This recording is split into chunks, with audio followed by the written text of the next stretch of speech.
کہ اپنا ہاتھ آگے بڑھاؤ، اپنا ہاتھ آگے بڑھاؤ۔ تو اس نے کہا کہ حضور ہاتھ تو آگے بڑھاؤں گا لیکن پہلے میری 2 شرطیں قبول کر لیں۔ کتنی؟ میری 2 شرطیں قبول کر لیں تب میں اپنا ہاتھ آگے بڑھاؤں گا۔ حضور غوث اعظم نے کہا کہ اچھا بول تیری 2 شرطیں کیا ہیں؟ کون سی تیری 2 شرطیں ہیں؟ میں تیری 2 شرطیں پہلے سن تو لوں۔ تو اس نے کہا کہ پہلی میری شرط یہ ہے کہ میں چوری کرتا ہوں۔ کیا کرتا ہوں؟ چوری کرتا ہوں، اور میرا یہ سلسلہ، یہ کام میرا جاری رہے گا، میرا اسی سے گھر کا خرچ چلتا ہے، گزارا چلتا ہے۔ حضور غوث اعظم نے فرمایا کہ یہ بھی کوئی شرط ہے؟ بتاؤ تم چوری کا کام کرتے ہو اور یہ شرط رکھ رہے ہو؟ تو حضور غوث اعظم نے فرمایا کہ اچھا بول دوسری شرط کیا ہے؟ تو اس نے کہا کہ میں ایک نماز نہیں پڑھتا ہوں، دوسری میں نماز نہیں پڑھتا ہوں، تو نماز بھی نہیں پڑھوں گا اور آپ نماز کے لیے مجھے فورس نہیں کریں گے۔ حضور غوث اعظم فرماتے ہیں کہ شریعت کے خلاف عمل کرتے ہو اور حضور غوث اعظم کا مرید ہونا چاہتے ہو، مجھ سے کیا کہتے میرا غلام بننا چاہتے ہو؟ حضور غوث اعظم نے فرمایا کہ نہیں، تمہیں یہ دونوں شرطیں چھوڑنی پڑیں گی، تب میں تمہیں اپنا مرید بناؤں گا، اپنا غلام بناؤں گا۔ اس نے کہا کہ حضور بڑے بڑے چوروں کو، بڑے بڑے ڈاکو کو آپ ہی نے سنبھالا ہے، بڑے بڑوں کی بگڑی یہیں پر بنی ہے، تو آپ مجھے بھی قبول کریں۔ حضور غوث اعظم فرماتے کہ نہیں، تجھے اپنی یہ 2 شرطیں چھوڑنی پڑیں گی۔ اس نے کہا کہ نہیں، یہ دربار شیخ عبد القادر کا ہے اور واسطہ آپ کو اپنی ماں فاطمہ کا ہے، میں آپ کے در پہ آیا ہوں تو خالی ہاتھ نہیں بلکہ کچھ بن کے جاؤں گا۔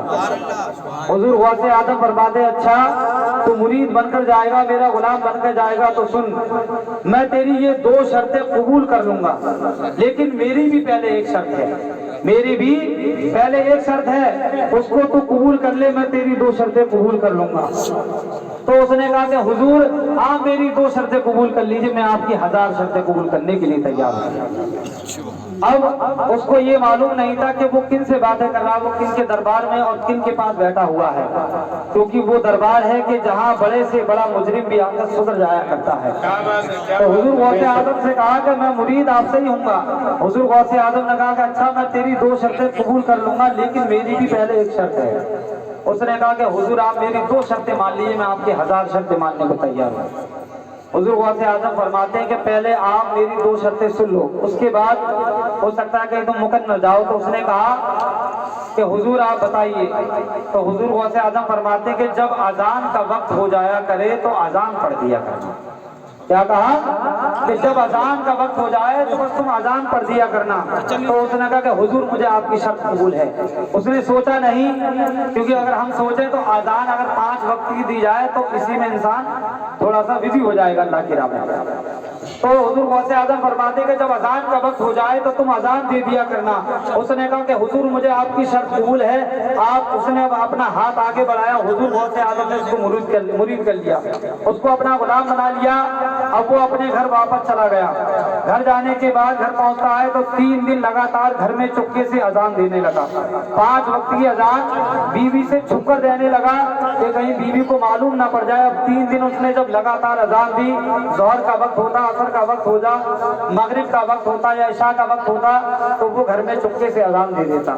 اب بیوی نے دیکھا کہ یہ اذان پہ اذان دیتے رہتے مگر نماز تو پڑھتے ہی نہیں ہے۔ تو بیوی نے ایک دن پوچھ لیا کہ بھائی تم اذان پہ اذان دیتے رہتے ہو، اگر تمہیں اذان دینے کا اتنا ہی شوق ہے تو پھر محلے کی مسجد میں چلے جاؤ، وہاں پر جا کر اذان دو، تب پتہ بھی چلے کہ تم نماز بھی پڑھنا جانتے ہو، خالی اذان پہ اذان دیے پڑے۔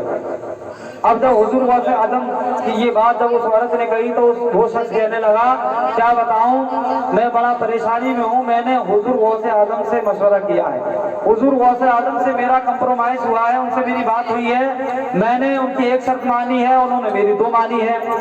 تو کہا کہ یہ تو بات کی بات ہے، اب یہ اذان تو پڑھتے ہی رہو گے مگر اب گھر میں کھانے پینے کو، گھر کا راشن جو بھی ہے خرچ ہے وہ سب ختم ہو چکا ہے۔